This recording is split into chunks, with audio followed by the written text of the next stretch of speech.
जय श्री साईं, जय श्री गुरुदेव।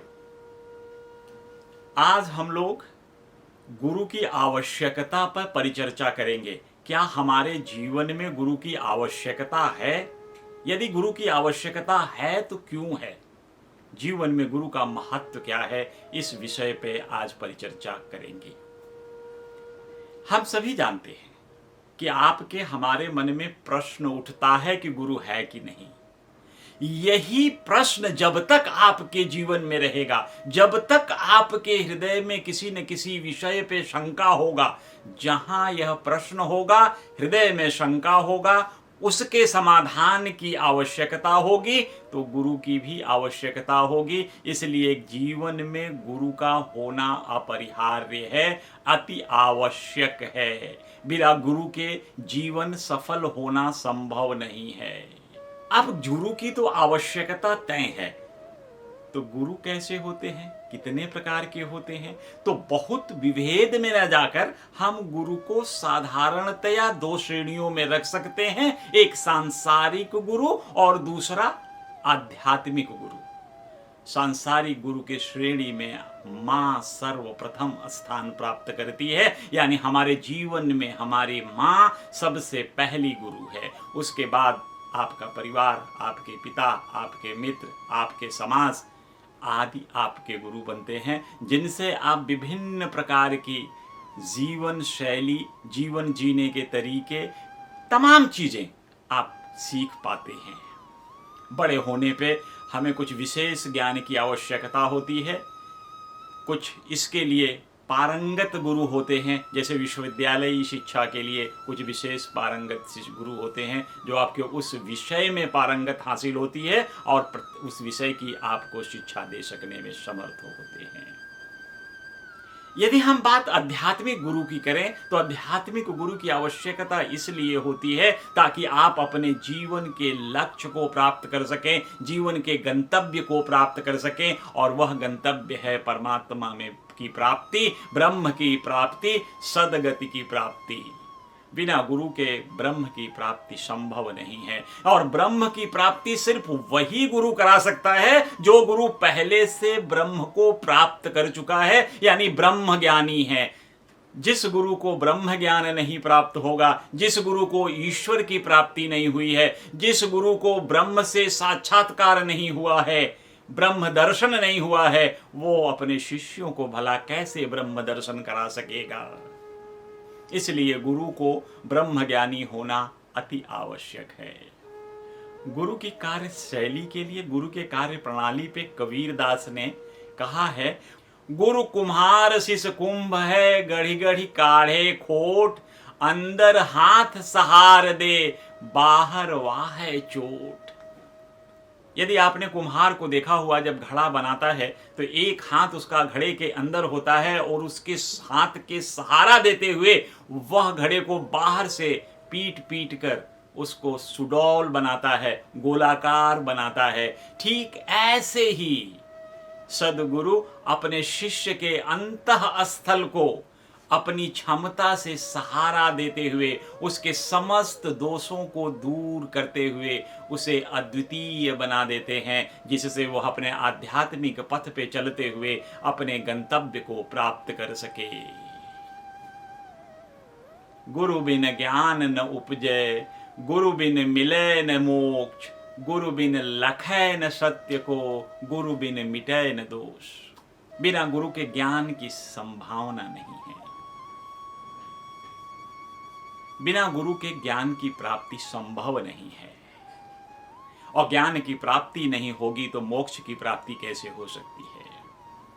क्योंकि बिना गुरु के आप सत्य को पहचान ही नहीं सकते, सत्य और असत्य में विभेद नहीं कर सकते। इसलिए अगर सत्य और असत्य में विभेद नहीं कर सकेंगे तो अपने दोषों को कैसे दूर करेंगे? इसलिए गुरु की आवश्यकता पड़ती है, जो आपके दोषों को दूर करके आपको अद्वितीय बना के, आपके आध्यात्मिक पथ को प्रदर्शित करके अपने गंतव्य तक पहुंचा दे। इसी क्रम में हम भगवान श्री कृष्ण का एक श्लोक जो उन्होंने गीता में कहा है उसको देखते हैं। तद्विद्धि परिपातेन परिप्रश्नेन सेवया उपदेशन्ति ते ज्ञानम ज्ञानिनस्तत्वदर्शिनः। भगवान श्री कृष्ण अर्जुन से कहते हैं कि हे अर्जुन, तुम उन ज्ञानियों के पास जाओ जिनको तत्व का दर्शन प्राप्त हो चुका है, ऐसे गुरुओं से तुम तत्व ज्ञान को प्राप्त करो। यहां भी श्री कृष्ण ने गुरुओं की महत्ता बताते हुए अर्जुन को कहते हैं कि तुम जाओ कैसे, तद्विद्धि प्रणिपातेन परिप्रश्नेन सेवया, उनको जाकर के तुम प्रणाम साष्टांग दंडवत करो, प्रणाम करो, उनकी सेवा करो और उस सेवा के बाद उनसे प्रश्न पूछकर उस ज्ञान को प्राप्त करो, तत्व ज्ञान को प्राप्त करो। इस सृष्टि में 3 तत्व हैं, ईश्वर, जीव और माया। यूं तो कहा जाता है कि ईश्वर तत्व सर्वोपरि है, लेकिन वेद व्यास कहते हैं कि गुरु तत्व ही सर्वोपरि है। जब भगवान अवतार लेकर इस सृष्टि में आए तो उनको अपने गुरु के घर शिक्षा के लिए जाना पड़ा। जैसे भगवान रामावतार में अपने गुरु वशिष्ठ के घर पढ़ने गए। गोस्वामी तुलसीदास लिखते हैं, गुरु गृह पढ़न गए रघुराई, अल्पकाल विद्या सब पाई। गुरु के मान को, गुरु के महत्व को और बड़ा करते हुए भगवान श्री राम, जो खुद चक्रवर्ती राजा दशरथ के पुत्र थे, अपने गुरु के घर उनके गुरुकुल में पढ़ने के लिए जाते हैं। भगवान राम ने गुरु का महत्व बताते हुए रामचरितमानस में कहते हैं, जो गुरु पद अंबुज अनुरागी, ते लोकहु बेदहु बड़ भागी। भगवान श्री राम कहते हैं कि जो लोग अपने गुरु के चरणों में प्रेम करते हैं, गुरु के चरणों की भक्ति करते हैं, ऐसे लोग बड़े ही भाग्यशाली हैं। गुरु के महत्व का वर्णन तो भगवान शंकर ने भी किया है।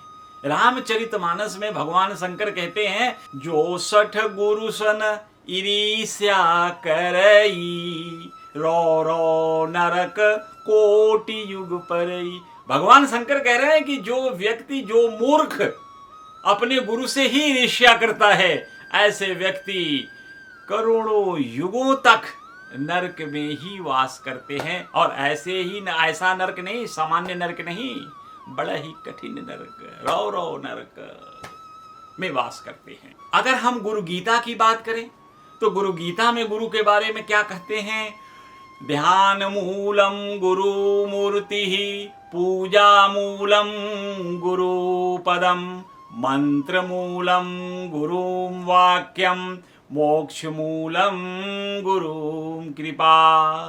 बिना गुरु के कृपा से मोक्ष की प्राप्ति संभव नहीं है, क्योंकि मोक्ष के मूल में गुरु की कृपा ही सन्निहित है। और हम सब लोग जो आध्यात्मिक पथ पे चलते हैं, गंतव्य को प्राप्त करने की बात करते हैं, यानी मोक्ष को समझने के लिए बड़े साधारण तरीके से मैं बताता हूं कि मोक्ष होता क्या है, क्योंकि मोक्ष बार बार हमारे मन में आता है कि मुझको तो मोक्ष चाहिए।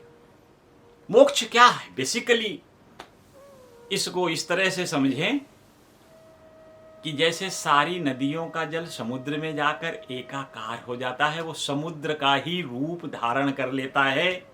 सरिता जल जल निधि मह जाई, हो ही अचल जनु जीव हरि पाई। इसी प्रकार से जब जीव आत्मा परमात्मा में विलीन हो जाता है तो यही मोक्ष कहलाती है। यानी हम अपने, जब हम परमात्मा में विलीन हो गए तो हम परमात्मा के हो गए। यही मुक्ति है, यही मोक्ष है। इस चीज को हम दूसरी तरह से भी समझ सकते हैं। जैसे एक गिलास साधारण पानी को आप गंगा में डाल दें तो यह गंगामय हो जाता है और गंगा जल हो जाता है, क्योंकि वह गंगा में विलीन हो गया। ठीक उसी प्रकार से यदि हम जीव आत्मा भगवान परमात्मा में विलीन हो जाएं तो हम परमात्मा के स्वरूप हो जाते हैं। और इसी चीज को, मुक्त को उपनिषद कैसे कहता है? कहते हैं दृश्य और अदृश्य को त्याग कर पुरुष कैवल्य स्वरूप हो जाता है, तब ब्रह्म ज्ञानी नहीं। जब आप परमात्मा में विलीन हो गए तो आप जीव आत्मा नहीं रहे, फिर आप ब्रह्म स्वरूप हो जाते हैं। इसी को वेद भी कहता है, ब्रह्मवेत्ता ब्रह्म एव भवति। ब्रह्म को जानने वाला ब्रह्म ही हो जाता है।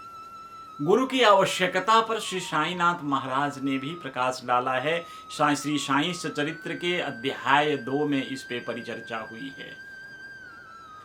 हुआ ऐसा था कि जब हेमाद पंत शिरडी आए थे, उसके दूसरे दिन वो बॉम्बे वापस जाना चाहते थे, तो काका साहब दीक्षित के साथ वो बाबा के पास द्वारिका माई में जा करके दोनों लोग बाबा से बॉम्बे लौटने के लिए परमिशन मांगते हैं, उनकी अनुमति मांगते हैं, जो बाबा ने सहर्ष दे दिया। द्वारिका माई में इस समय काफी भीड़ भरी हुई थी, काफी लोग थे। तो एक किसी भक्त ने बाबा से पूछा कि बाबा कहां जाएं? बाबा ने तत्काल उत्तर दिया और कहा ऊपर जाओ। उस व्यक्ति ने सोचा ऊपर जाओ, कुछ असमंजस सा हुआ उसके मन में। उसने पूछा बाबा मार्ग कैसा है?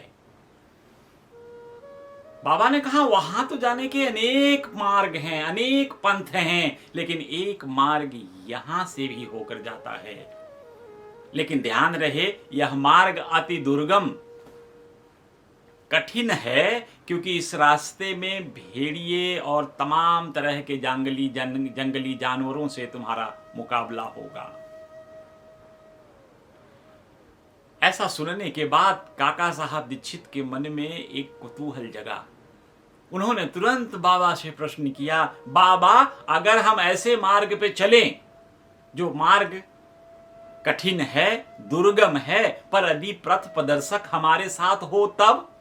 तो बाबा ने कहा जब पथ प्रदर्शक तुम्हारे साथ है तब तुम्हें कोई कष्ट नहीं होगा, परंतु उसके अभाव में तुम्हें इस जंगल में मार्ग भूलने की तथा जंगल के गड्ढों में गिर जाने की संभावना बनी रहेगी। इसलिए पथ प्रदर्शक को साथ लेकर चलो, तुम्हारा रास्ता सुगम हो जाएगा। यही सच्चिदानंद साईनाथ महाराज समझा रहे थे कि तुम्हारे जीवन में अगर आध्यात्मिक प्रगति करनी है, आध्यात्मिक गति करनी है, अध्यात्म को प्राप्त करना है, अपने गंतव्य को प्राप्त करना है, मोक्ष को प्राप्त करना है, परमात्मा को प्राप्त करना है, तो एक पथ प्रदर्शक यानी सदगुरु की आवश्यकता होती है।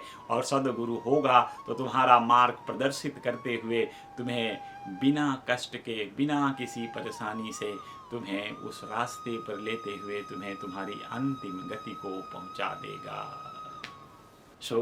इसलिए हम यह कह सकते हैं कि हमारे जीवन में गुरु की परम आवश्यकता है। बिना गुरु के आध्यात्मिक ज्ञान, आध्यात्मिक प्रगति संभव नहीं है। जय श्री साईं। यह हमारा एक छोटा सा प्रयास है अध्यात्म को सरल बनाने के लिए। यदि आपको यह वीडियो पसंद आता है तो लाइक करें, अपने दोस्तों, अपने परिवार जनों के बीच में इसको शेयर करें और सब्सक्राइब जरूर करें, ताकि आपको हर गुरुवार को एक नया वीडियो प्राप्त हो सके। जय श्री साईं।